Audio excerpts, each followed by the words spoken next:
Today, I'm joined by Yining Wang. Yining is a visionary business strategist and executive partner at Sincere Alignment Group, a membership based ecosystem designed to unite and elevate the world's most forward thinking creators, investors, and leaders. Born and raised between China and Sweden, Yining brings a unique multicultural lens to leadership, helping organizations and founders bridge traditional business models with the creator led, decentralized future of work. With experience managing billion-dollar ventures and advising leaders at the highest levels, Yining brings deep strategic insight with the power of inner clarity, observation, and detachment. He helps leaders make better decisions, reduce their burnout, and achieve meaningful impact. And I'm excited to have him on the show to learn from his experience. So, Yining, welcome to the show. Thanks so much. Thanks so much. Great to be here. Yeah, it's good to meet you. And I think we were talking before I press record. Is that your background is so interesting that I wanted to have you on the show to just to hear your perspective and Mm, about leadership and what you've observed. And so, I kind of want to start off with that. So, take us back. Tell us a little bit about your journey. I mean, we talked mm, about you growing up between China and Sweden, which are two completely mm, different cultures, to mhm, now where you're mhm, advising high level leaders. What mm. experience shaped the way you think about leadership today? Well, first of all, I think for me, growing up in Sweden, but having this kind of Asian background really helps me see the stage a little bit from a global perspective, right? So I'm never really bound to one geographic location. And right now, actually, I'm living in Hong Kong, so there's like almost three perspectives, and so it really gives me this bit more of an objective and global view around where we are right now, around leadership, and also about global businesses. Because, despite everything we read on the news, we are living in a globalized economy with global distribution factors and global production factors. And we also need to also think about leadership from a global perspective, because, of course, we read all the business books, we've gone to the, business schools in the West, but also there's a lot of wisdom and a lot of knowledge in the Eastern philosophies and the Eastern, I would say, ways of how society is built. There's just a lot of wisdom from that we can also absorb. So for me, when it comes to this cross-cultural leadership, is to really, pick the fruits from the different parts of the world and not really have a country specific view, but more have a global view around how we do business, how we do leadership, and also how we create that inner clarity that is required to drive, you can say, global businesses in the Western world. Yeah, that makes a lot of sense. I know, I've traveled a lot in my life and I've done a lot of business around the globe. And I'm an American, and I see the world as an American set of eyes. But it's really, I've done business in Sweden. It's different. And I've done business Yeah. in Asia, in China, and Mhm. South Korea, and it's different. And I think that Yeah. uh, but I tend to look at everything through an American lens, right? Because I grew up in Mhm. America and I've done business in Yeah. America for a long time. So Yeah. I would imagine having the experience you did, which is having sort of, being in both of these different environments, that you got a sort of like I might have a monocle on the world. You have like, you have a binocular view. You have two visions of the world. Is that true or? Yeah, yeah, I would definitely say so. And it's really, to for me to not really be attached to, identity in any sort of way. I mean, I'm global citizen, whatever you call that. But it really means that to have you have one base, but then you just try to absorb as much as possible and be as open-minded as possible without having any, these perspectives from one angle. Because sometimes that is very good, but sometimes also there is also a lot of blind spots when we are a little bit too attached to one particular, view or one particular set of perspectives. So for me, I'm just trying to be a bit, say, because I grew up in this kind of international environment. So, and I've seen so much. And, as you alluded to, things are slightly different in Sweden, in Korea, in China, and USA, etc. But that is what makes actually this world very interesting. But then it's just to be able to be a little bit more objective, to be able to absorb, to be able to observe, and then maybe rise above the so-called 3D world, right? So that you can see everything from a higher perspective and not be trapped with one view. But then you will actually see a little bit more nuances that you might not have seen had Mm. you been, with one specific perspective of view. So for me, is that I'm based in Hong Kong. I don't speak any Cantonese. I'm fluent in Swedish. My Swedish is actually better than my English. So yeah, so it's it's an interesting body I am in, so that I can communicate with a lot of people, and also having that a little bit of detachment from any of these specific worldviews.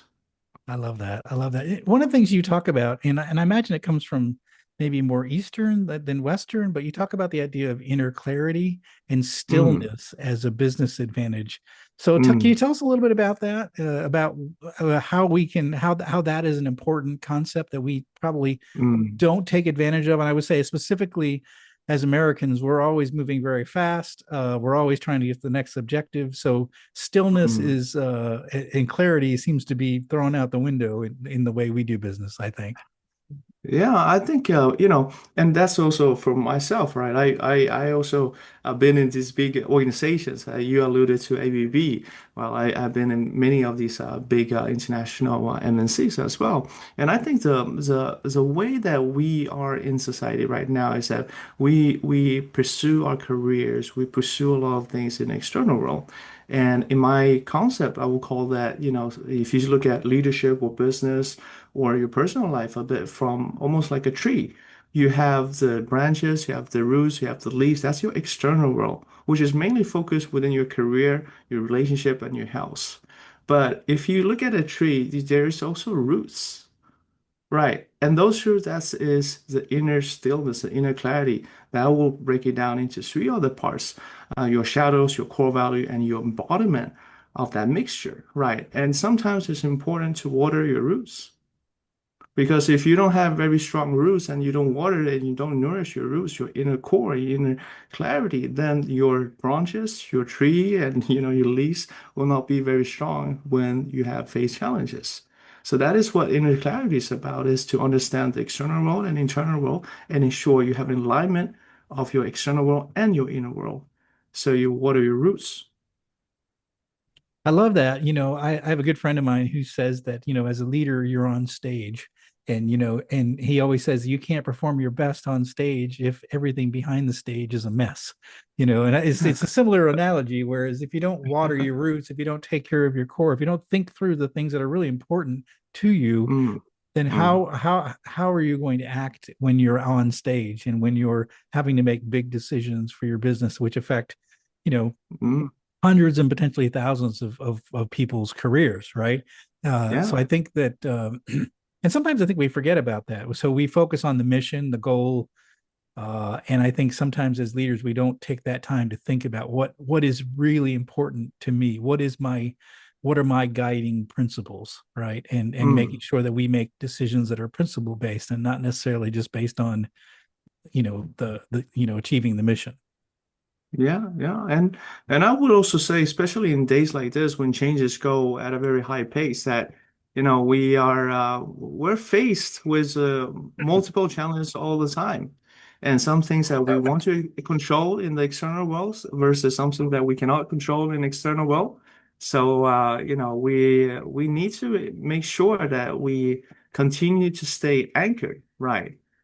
Despite all the noise and the challenges, and not make decisions out of lack, not make decisions out of stress. So therefore, it becomes even more important, I think, in these days to ensure that we are very clear and we make decisions when we are well aligned, we're well thought through, and not just, based on reactive behaviors.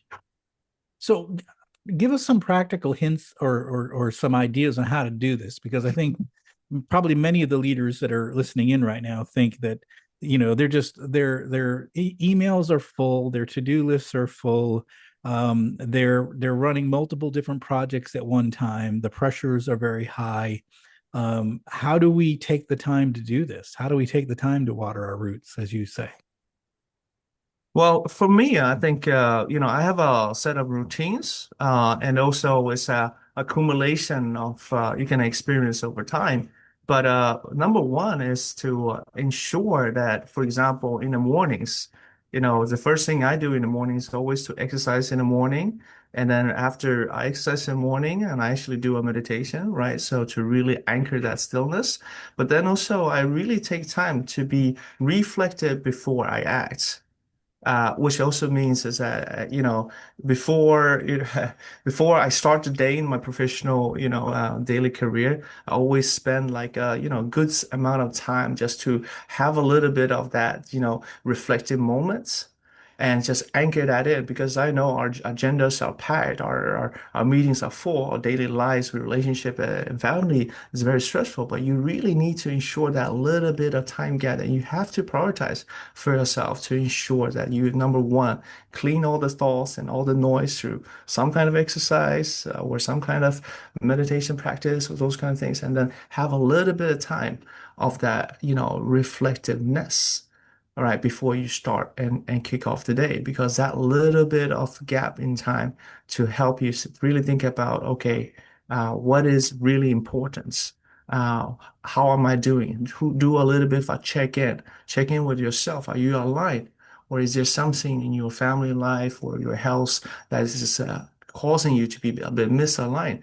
Right. And then what is actually causing the stress? Is that a perceived stress or is it actual stress? If Mm, it's perceived, then maybe I shouldn't be so stressed. Right. Just take a little bit of time so that you become centered.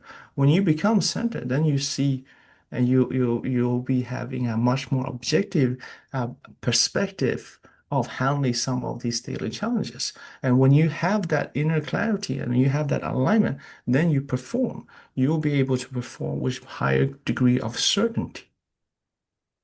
And that is extremely important in these days because we have so many noises and so many uncertainties. So you as a leader need to cultivate a certainty to lead other people despite the noise. But then you have to be certain from within mm. first. Yeah, that makes so much sense. And I think that if you're a leader that isn't good at delegating, and having a team of really good people around you that you can delegate to, and you're trying to hold everything tight to the vest, then you're not having that opportunity to have that reflection and time off because you've basically overloaded yourself with actions, and you don't have that time to reflect. And I think, but to your point, if we're going to be effective in our leadership roles, we have to have that time to reflect, right? Yeah, you really have to. And then also, and this is back to, a lot of business experience as well, right? Because I started a company, I took company public and a lot of things. So one thing that I think for us as leaders is that we tend to try to control. We want to control, we want to plan. We have a business strategy, a roadmap. This is how it needs to be done. Blah, blah, blah. We have milestones and all these things. But some things that I've learned over, the course of my experience is that sometimes we try to control something we cannot control. Yeah. And what is so important in that case is to ensure that what is the reason for me to control. And most of these things, if you really like take a little bit more of a inner introspection, is some kind of doubt, is some kind of need to control, some kind of stressor you haven't really handled internally. So what is important is to take a step back. What is it that's causing me the need to control? Right. If I need to control a specific outcome, I probably need to work on that internally to reduce because it's actually unwise to try to control things that are not controllable. It Mm, is actually unwise. Right. Right. So what is it that you can control versus you cannot control, and why do you have that need to control? Because then you're just pushing a lot of pressure on yourself and pushing a lot of pressure around people around you based on a unresolved stress internally. Now, mm. we have a lot of agendas, we have a lot of deadlines and all of these things. That's not a problem. But still, the need for control is something you have to actually work on your inner game. I like that. Yeah, that's really important. I'm glad you brought that up. Excellent point. So one of the things you talk about too is you say that the definition of leadership is sort of evolving more towards Mm, self-awareness, intuition, humility. mm. So what's broken with the traditional leadership model, and how should leaders be thinking about acting differently in the world that's evolving so quickly? Well, I think, the way, if you look at society and the way that it has been built up thus far, of course, a lot of good things has happened through technology, innovation, and capital markets, and the way that we have structured the legal entities and shares, issuance of financial instruments. So those are great, inventions. But at the same time, the reason we have, strive so hard, work so hard, is somehow driven by external, you can say, types of validation, right? Validation of wealth, validation of status, validation of family, and those kind of things. So it's very external driven, similar to, what I alluded to earlier. We're trying to build this tree, right? And we're trying to build this very fantastic outside looking, family or business, that is on the outside. But there is a small disconnect, right? It is the disconnect from within, which means that, when we are striving so much, not just us, but also society gives out a lot of feedback, and this is how you're supposed to do it. This is how success looks like from external perspective. We lose a little bit of the anchoring of why we're actually doing it. Hmm. So, which means is that, like right now, I think for leaders, you cannot, of course, there will still be, but what is an even stronger perspective of leadership is to drive leadership and be the leader that is authentic to your purpose, to your mission, and don't get too swayed, because of, this short-term gain where you have to get this milestone, where you have to do it because of your mortgage and those kind of things, because that will affect your judgment. And in great leadership, that will be able to sustain over a longer period of time and to have that conviction and certainty in times of uncertainty. You have to be aligned with your purpose Hmm. because that alignment will help you to push through all the uncertainties. I love that you bring that up because I know one of the things I'm studying right now, and my listeners know this because I've talked about it a lot, is I'm studying resilient leadership. And so, one of the things that the research shows is that those that have a strong purpose and they know what their north star is and what they're trying to achieve.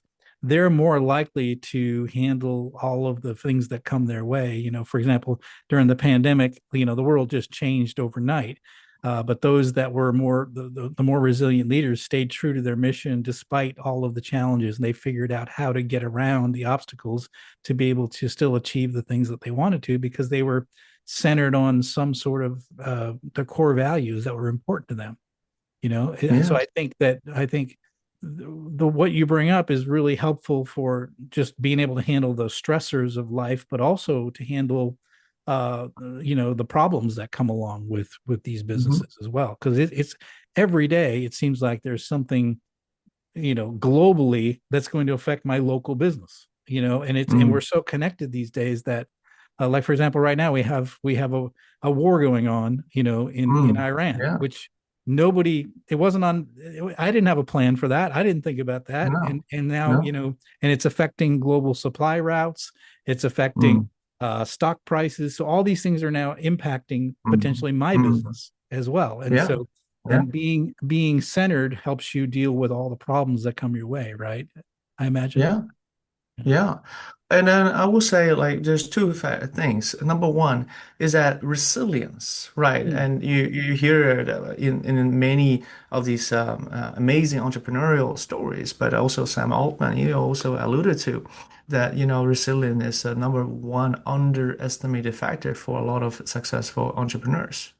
And how do you actually, because I've been an entrepreneur and still is, and how do you really understand that it is really that as an entrepreneur or as a leader, you're really faced with a lot of doubts. Some just like macroeconomic events with the war in Iran, the oil prices, Gen AI, agentic AI, all these things are a lot of uncertainties. And will my customer respond to this? Or we have new competition. So you have all the time you're faced with a lot of challenges and a lot of events that are uncontrollable. So how do you push yourself through all of that, through that resilience, is that inner belief. And that inner belief that, okay, no matter what, the macroeconomic events happens, no matter what my customer says, no matter what my investor says, no matter what my wife or spouse says, no matter what this person says, I know what I'm doing is good. I know what I'm doing is right. And because it's good, I know it's right. Therefore, I persist despite all doubts because I know it's good. Mm, yeah. Yeah. People around me that haven't really understood it, but I know because I know I push forward despite all uncertainties. Mm, Right. yeah. So that is, one of the key elements. And the second element I would call it is to detachment, right? Detachment from outcome, right? And that is also the purpose driven. If you're really purpose driven, it's not so much for you, right? You become detached from, the outcome that is for your ego or for your, outside desires. Right. It is much more for a purpose, for a reason for you to support your audience, support your country or your business or the people you work for. That is actually not just for your own self-good.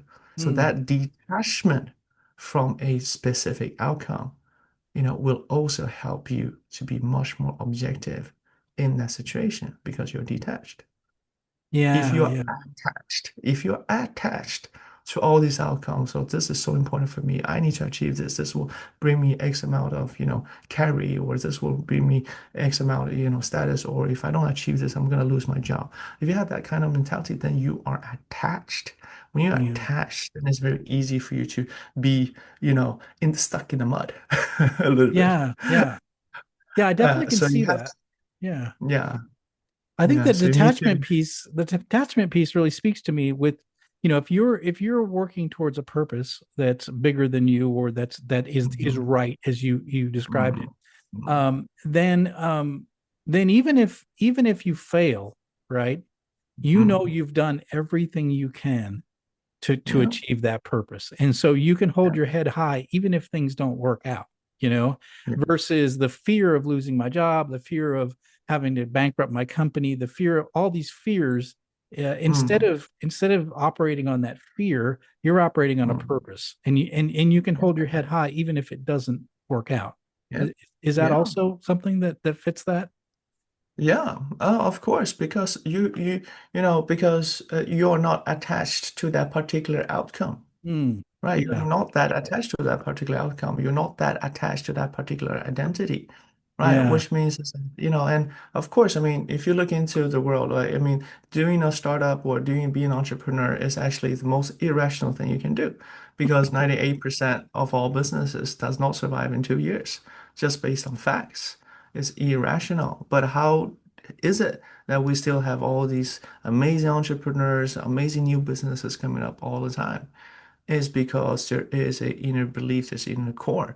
But if we're so attached to, okay, I need to achieve this, I need to start this, I need for this big first venture to come, okay, this didn't go the way I wanted, or, I have to control certain elements of the process and things like that, right? Then you will never take the first step to becoming, entrepreneur or starting your own business or doing something truly great because the risk of failure is much, much higher statistically than the rate of success.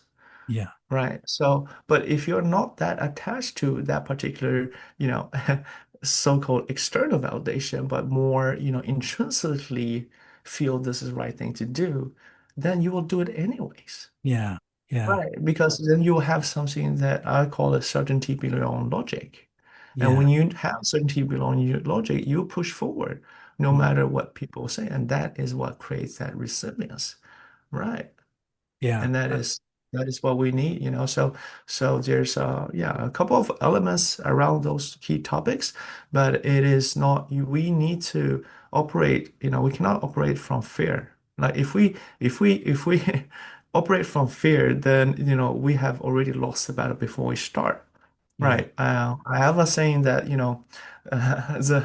the optimist start at the finish line. What does that mean? This yeah, means that before I even start everything, I'm already envisioning this is done. It's already completed, yeah. right? this is easy, right? I'm already done. So therefore, like I cannot operate from fear. If I operate from fear, I start at the last mile. I don't start at the finish mile line. Yeah, yeah. I love that. That's a great way to think about it. Is you start at the finish line. You vision in your mind what it's like to achieve the goal that you're after, and Yeah, you set after that goal, and you just figure out how to overcome whatever comes your way, and you yeah, figure it out. And I think yeah. that's a mark of an entrepreneur because we're doing something that has never been done before, and or we're doing it in a unique way, or we're doing it.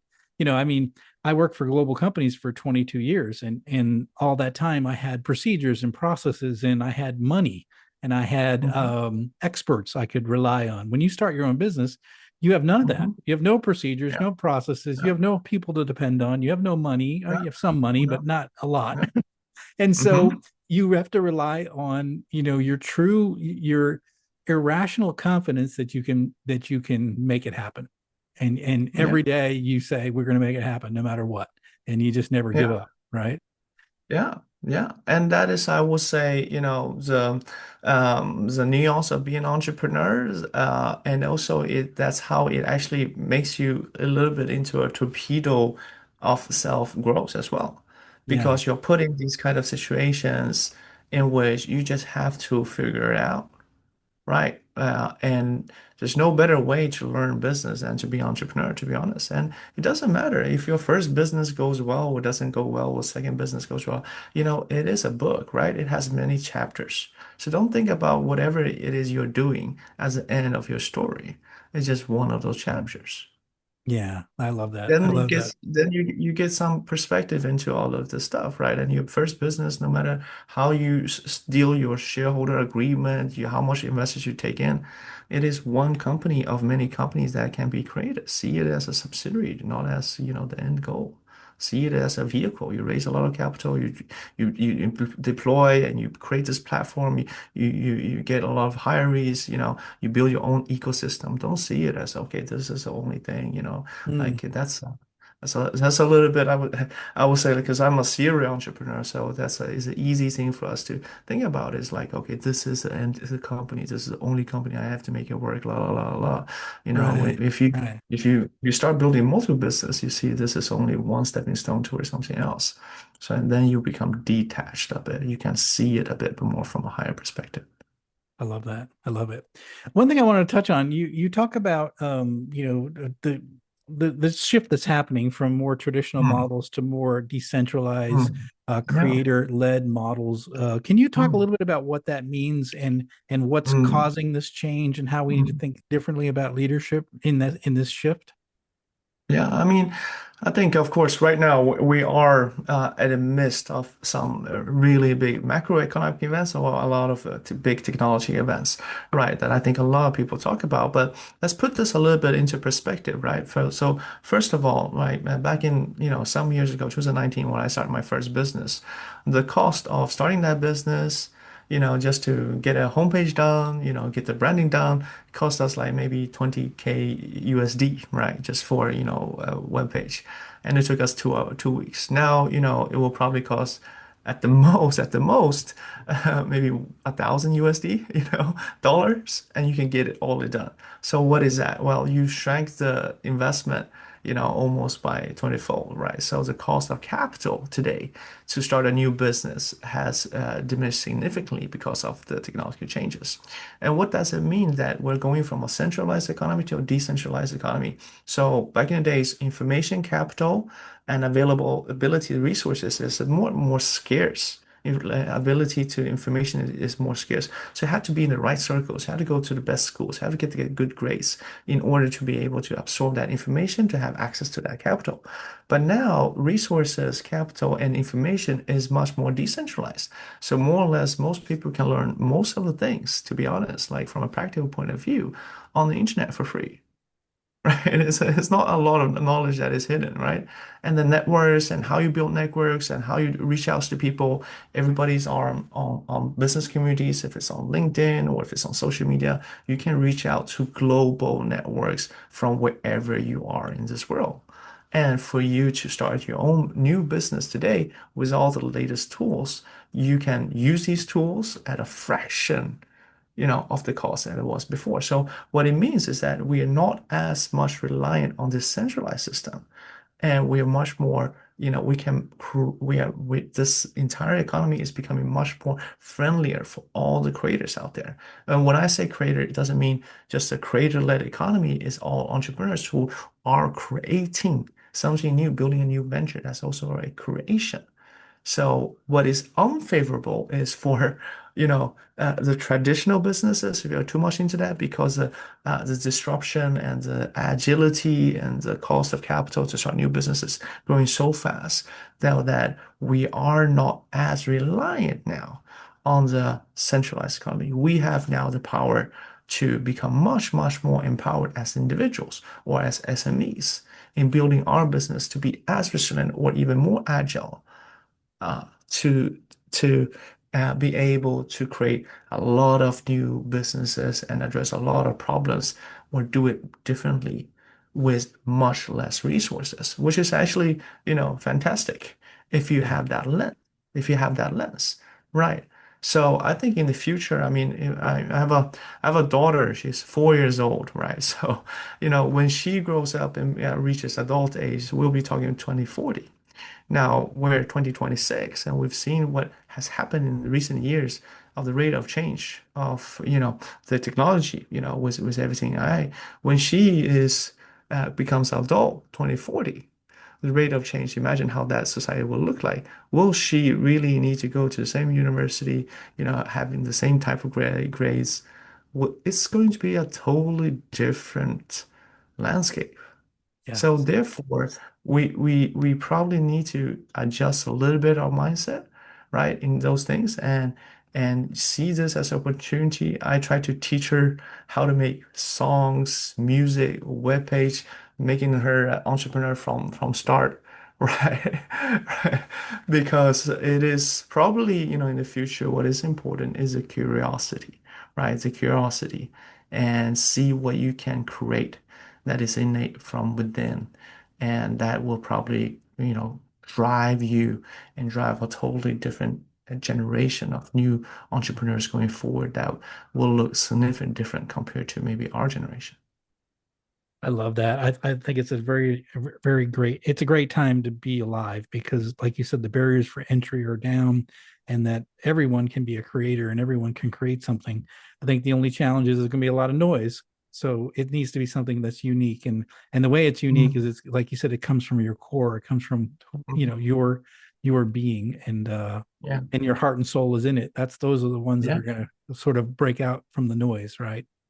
Yeah, exactly. Because we really need to think about it a little bit, I think, and this is not, some sci-fi discussion anymore, right? And we need to think about what is it that separates us from robotics, because it is a serious discussion to have today, Yeah. right? Well, consciousness is not going to be replaced. Yeah, everything else will be replaced. Knowledge, skills, how to do, that might be replaced, or there will be, intelligence or information that will be able to do it just as good or even better.